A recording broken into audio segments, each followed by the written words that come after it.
I'm going to just tell you, I have worked with Dawn and Betsy and John on this presentation, and it is dynamite. Dawn is an award-winning author. She's a featured speaker at a number of writing and publishing seminars. She has agreed to come to our program in September, and I hope you all will agree to come to the program in September. Dawn is a teacher at the College of William and Mary Osher Lifelong Learning Program. That is a post-adult program at the College of William and Mary. And also, she writes for the Williamsburg Next Door Neighbor magazine. She has a publishing company, Blue Dragon Publishing. And between it and herself, she writes and publishes a variety of genres, including mystery, romance, young adult, and nonfiction. So I'm going to mute myself and turn this to Dawn. Dawn, it's yours. You're in charge. Thank you so much for having me here. I really do appreciate it.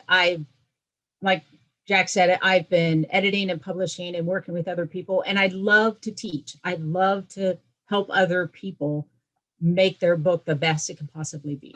So I'm going to go through some stuff, and it can't be everything, obviously. I'm going to touch on a few things, but like Jack said, go ahead and put stuff in the chat, ask questions, and I will try to answer as best I can. I had so much information on the first time that we went through this that we decided that we're going to break it into 4 different presentations. Today, we're going to talk specifically about the visual, because no matter what they say, you do judge a book by a cover, and you should. That is the biggest marketing piece that you have. We will go into the technical, like editing and where your commas go and all those other things on the next presentation, and you'll be getting more emails about that. And then we'll talk more about style and content later. The biggest thing that I have to foot stomp for you all is to make sure you always get a physical proof copy. I know some people were waving theirs today, so that's very exciting. That's your final check to hold it in your hands and look for some of these things we're going to talk about today. So if you've got a book nearby, even if it's not one of yours, I would recommend grabbing it so you might be able to look through it while I talk about some of these things. First thing you're going to see is the exterior. And when you're putting your book together, it's got to be professional because this is a profession. If you are trying to sell your book, you are in a business and it has to look great. So take the time to make it right and make it match your genre. You can tell by looking at these different examples what the genre is at a quick glance. The fonts are the same way. There are very specific fonts that scream romance, or in this case, the bloody horror books. So it's very, getting the font just right is very important. And that goes for your front and your back cover. One of the things you want to make sure of is that your title on a thumbnail, and a thumbnail is like what the cover of your book looks like when you're looking at it on Amazon or Barnes & Noble or anything like that. I have a screenshot here. So that thumbnail is the small picture of your book. You have to make sure that your title is big enough in a large enough font that it is readable on these screens, because that's what how so many people buy these days. This is what a cover looks like when it's fully open. So you're looking at the back and the front at the same time, and you can see how it goes across in the theme, and it blends right together. It's okay if you have a different color spine and then you do something slightly different on the back. But the idea, though, is it just has to go together. You wouldn't want something bright and colory with a lot of colors on the front and then dark and ominous on the back. And you can see how the font matches on my title and on my spine, and the colors go together, the pink and purple theme.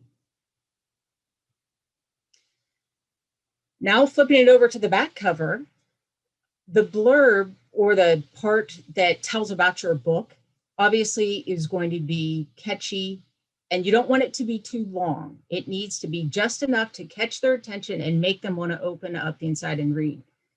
You're going to use your blurb everywhere through your advertisement on your website. So this can be even a shorter version of that fits nicely on your back cover. So make sure your text is readable and it's not overwhelming. Notice there's a lot of space around here. And it's kind of nice how they broke it up a little bit with this ripping of the page in between. Your biography can be on the back cover or it can be on the inside. Neither one is right or wrong. That is totally up to the author or the publisher how they do it. Specifically, when you're looking at a nonfiction book, you can tell there's a lot more writing on this because they're trying to explain why you need to buy their book, because they're telling you what problem they're solving. That's very important. It's not just, here's why I'm the greatest. It's, you have a problem, I'm here to fix it. Here's what we're going to do to fix it. So what problem are you solving? Bullets are very popular on nonfiction books. And for whatever reason, some psychologist somewhere has, I'm sure, done a study on it. When you do bullets, it should be in odd numbers. So 3, 5, or 7 bullets is very common. An endorsement on the back is helpful, like these are reviews. If you don't have any reviews, that's okay, especially when you're first starting out. You can always recover your book later once you get some reviews. Keep that in mind. But an endorsement is somebody that is famous or important or is connected to your subject somehow that writes something good about your book and why the reader should read it. Honestly, unless they're famous, it's more important what their job title is than their actual name. Because if you are writing a children's book, it might be good enough to have maybe a school psychologist or a guidance counselor or a teacher or even a librarian that gives you a short endorsement. That is really great. But to have, if you're writing a thriller, to have a school psychologist doesn't really match. So that's where the connection should be, is more important on their job description. Now open up the book. On the inside of the book, what you need to be looking for, especially in print, is the serif fonts. And you can tell if it's a serif font because they have these little tags on them versus these without. And there are many serif fonts. Times New Roman is a serif font. And some people, you read blogs on the internet and they'll say, oh, don't use Times New Roman because that's the default on Word. But Times New Roman is fine. It is a fine serif font, but there's others. So go ahead and pick one that you like. As you can see here, this has got a serif font and this side does not. This has a sans serif, just so you can tell the difference. But what I'm really wanting to highlight here is the leading in between. The leading is the space in between the lines. And you can tell this one's way too crowded. This is much easier to read. Most of this stuff. I don't think your cursor is showing. Oh, it's not? Okay, so I'll have to use Not left on my and right. screen. So if you don't mind saying the left side of the page or the right side of the page. I'm sorry. And I'm sitting here drawing pictures for y'all. Okay. Let me see if I can make it. All right, the left side of the page. And it also looks darker, as a matter of fact, because the font and the leading, the space in between. Also, something that is a dead giveaway, that it's a self-published book versus a publisher or a well-edited book, is whether or not it is blocked or justified. All your edges on the right-hand side, and I'm still using my cursor and then trying to think to myself, oh yeah, they can't see that. All your lines on the right-hand side should be flush. So it should be blocked, squared, versus the ragged edges that you see on the left-hand side. You should also try to avoid large gaps in words, which sometimes happen. If you look at the blocked example, 1, 2, 3, fourth line down towards the end, it says content to be, and there's a big space between the words to and be. Those are the kind of things that you should be looking at when you get your proof copy, when you get your physical copy, and making sure that you can clean that up a little bit with your spacing. Now, talking again about the margins on the inside of your book. If you've got a book in front of you, open it up and hold it. And when you're holding your book open to read it, like most people do, you can put your thumbs there and it should not be covering any of the words. I put some approximates for your margin spacings, but it just depends on what you're writing, what your book is, and how thick it is. The thicker the book, the wider the gutter margin needs to be. And the gutter, I don't know if any of you can see me and not just my slides, but the gutter is the part in the middle. And so the thicker the book, the harder you have to spread it apart to be able to read it. Most people probably know this without knowing they know it, but the chapter 1 always starts on the right side of the book. But after chapter 1, it can go either way. Some people like to put in extra page breaks to make sure all their chapters always start on the right, but that's not necessary and it's a waste of paper. Chapter 1, though, always has to start on the right side. And typically, the verso side of that, or the side that's facing the chapter 1, is usually blank. That's a usually, that's not a must. The only exception is sometimes picture books can start on a spread, meaning if it's going to go all the way across both pages, that is a spread, and it can start that way. All right.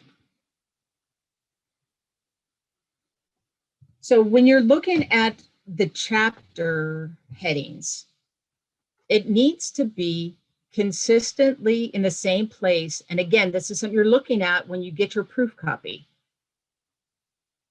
It has to be consistently the same place, and the header should be down the page at least a fourth to a third of the page.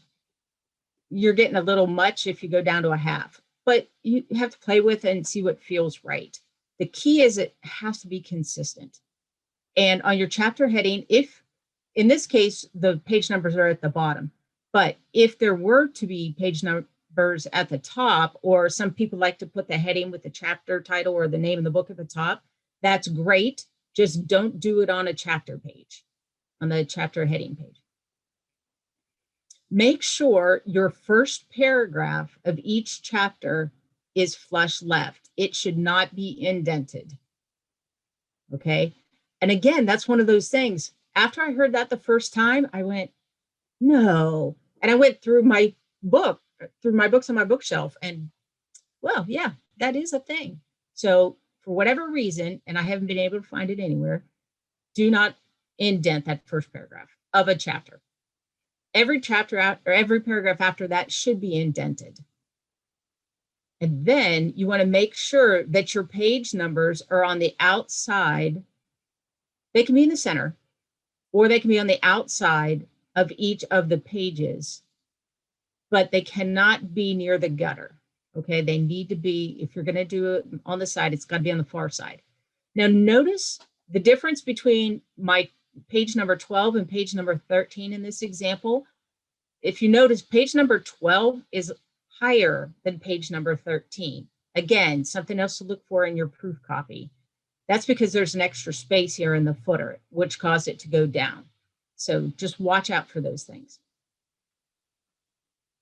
This is a general setup for a fiction book.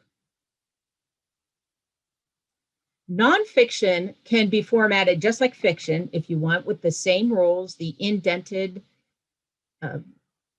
paragraphs, no spaces between, or it can be like this, which is blocked still, notice, but it is no indent for the paragraph, and there's a space in between each paragraph. But do one or the other, do not do both. Do not do indents and spaces. And notice this one has an example of the page number in the middle. Odd numbers, page numbers should always be on the right side. Always, always. And we're going to give you a checklist too, by the way, of just some quick things when you're looking at your proof copy. So you can do your own little check for some of these things. But the odd page numbers are always going to be on the right side. But if you have a blank page for any reason, either at the beginning in your front copy, or maybe you like to put that extra blank page in to make sure your chapters start on the right side, make sure those blank pages don't have page numbers on them. And if you have a full page of a graph or a picture or something like that, don't put a page number on that either. Your length of your chapter should be approximately the same. And by approximate, I mean, you know, maybe they're all 5 to 7 to 9 pages long in a fiction book. And that's perfectly fine. That's within range. And I personally, I wait until I'm done writing the book, and then I go back and I worry about these little things. Don't worry about it while you're writing it. You don't want to get distracted unless you intentionally do otherwise. So it might be part of your book where you're flipping points of view between a male character and a female character. And maybe your male character, you only give him 2 pages, but the female character always has 9 pages. That's okay, as long as you're consistent with the male always with 2 and the female always with 9. Now, nonfiction, that rule is different because nonfiction is usually covering a topic, and not all topics can be covered in the same amount of space. Another big thing is fiction books oftentimes do not bother naming their chapters. I mean, it's chapter 1, chapter 2, chapter 3. And they can spell it out or they can use the numeral. It doesn't matter. But that's very common in fiction, is to not have a chapter. But in a nonfiction book, you really need to name your chapter because, again, you're trying to impart knowledge on somebody. So it's much, much more helpful if they want to go look something up that they have a chapter title. If you're going to use photographs or graphs, make sure that they're value added.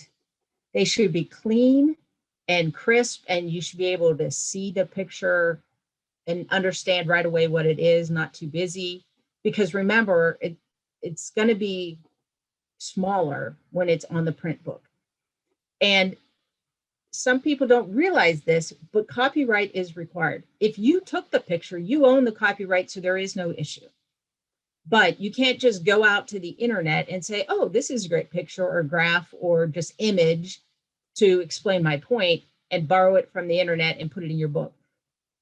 You can in scholarly presentations, like for example, this one I could because I'm not making money from this. But as soon as you turn towards your selling your book, then you have to have the copyright to be able to use any photos. So you can do that. You just have to make sure to keep the documentation straight and ask for permission to use it. The interior of an ebook is slightly different. So what I highly recommend is you totally outline totally format your print book and get it all ready to go. And once you get it just how you like it, make another copy, and that is going to be your ebook. And then you start cleaning it up by taking out your page numbers, remove all those blank pages that you did at the beginning to make your front copy line up correctly. You don't want any hard breaks. I know some people, including me, when I'm trying to lay out my print book, if there's like one line left on the page before, I might put in a hard page break there to force it to go down to the next page so it looks nice for the print layout. Make sure you take all those out of an ebook because it comes across as a huge error. And then you still need to keep your chapter numbers and titles consistent and have them down the page a little bit, but it doesn't have to be as far down the page As a matter of fact, some of the programs, if you're using a program to automatically transfer, it'll push it back up to the top of the page very commonly. And a table of contents is required in an ebook. Again, a lot of the programs will do that for you automatically. But if you are putting in the table of contents yourself, it has to link both ways. So in the table of contents, if you click on chapter 3, it'll jump you to chapter 3. If you're in chapter 3 and you click on the heading again, it should jump you back to the table of contents. So that's something to keep in mind when you're proofreading your ebook. And the big key with the reason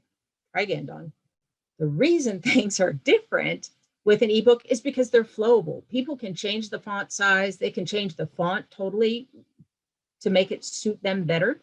So the text must be flowable. And that's why your page breaks are different in an e-reader than they are in anything else.